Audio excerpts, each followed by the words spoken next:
Today I am going to explain digital communications.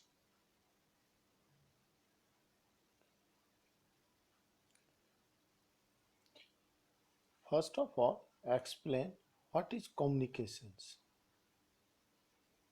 Communications is the process of stabilizing connections or link between the 2 points for information exchange.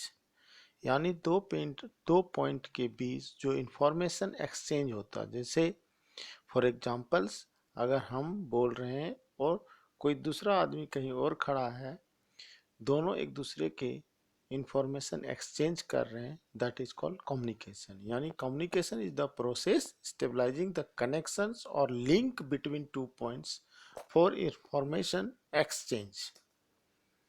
Figure show the block diagram of the digital communication. The overall purpose of the system is to transmit the message or sequences of symbol coming out of a sources to destinations point at as high rate and accuracy as possible. The source and destinations point are physically separated in space and communications channels.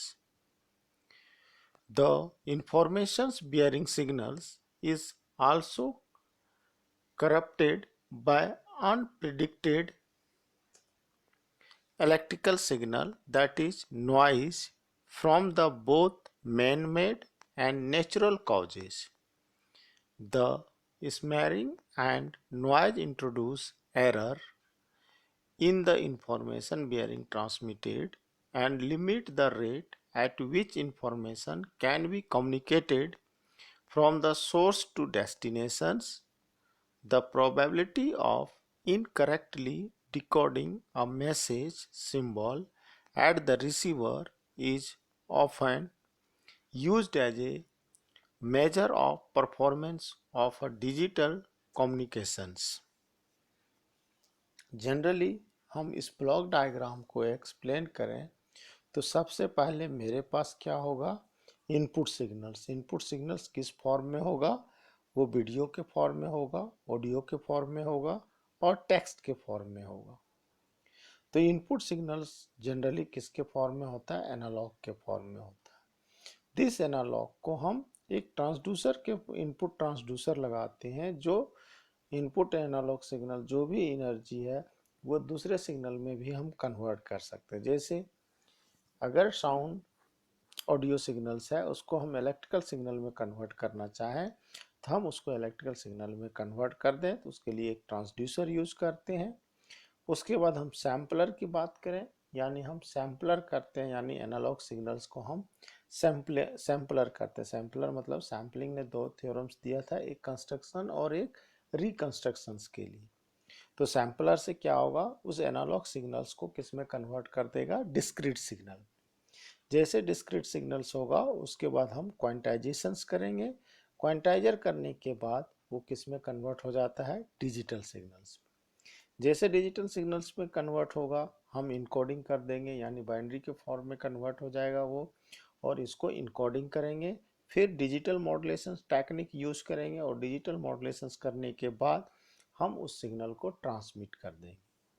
बीच का medium क्या होगा, transmitter receiver के बीच कोई channel या कोई medium होगा। वो कैसा मीडियम होगा, वायरलेस मीडियम होगा या वायर मीडियम होगा। अब दूसरा रिसीवर क्या करेगा, रिसीव क्या करेगा, जो हमने डिजिटल मॉड्यूलेशन भेजा था वो क्या करेगा, डीमॉड्यूलेशन करेगा उसका, और इनकोडिंग सिग्नल्स जो मिलेगा उसको क्या कर देगा, डिकोडिंग करेगा। डिकोडिंग करने के बाद उसके बाद sample and hold circuit use करेगा। सैंपल एंड होल्ड सर्किट में वो जनरली वो एनालॉग सिग्नल की तरह शेप बनते जाएगा उस सैंपल एंड होल्ड सर्किट से, और लो पास फिल्टर के थ्रू हम पास करेंगे तो हमें आउटपुट सिग्नल कैसा मिलेगा, एनालॉग के फॉर्म में। यानी जो इनपुट सिग्नल्स दिए थे वैसा ही क्या मिलेगा, आउटपुट सिग्नल। अगर हम ट्रांसड्यूसर से अगर दूसरे एनर्जी में कन्वर्ट किए थे तो यहाँ आउटपुट में भी हमें क्या लगाना पड़ेगा, आउटपुट ट्रांसड्यूसर, फिर हम ओरिजिनल सिग्नल्स में हम कन्वर्ट कर देंगे। इस टाइप से डिजिटल कम्युनिकेशंस होता। Thank you.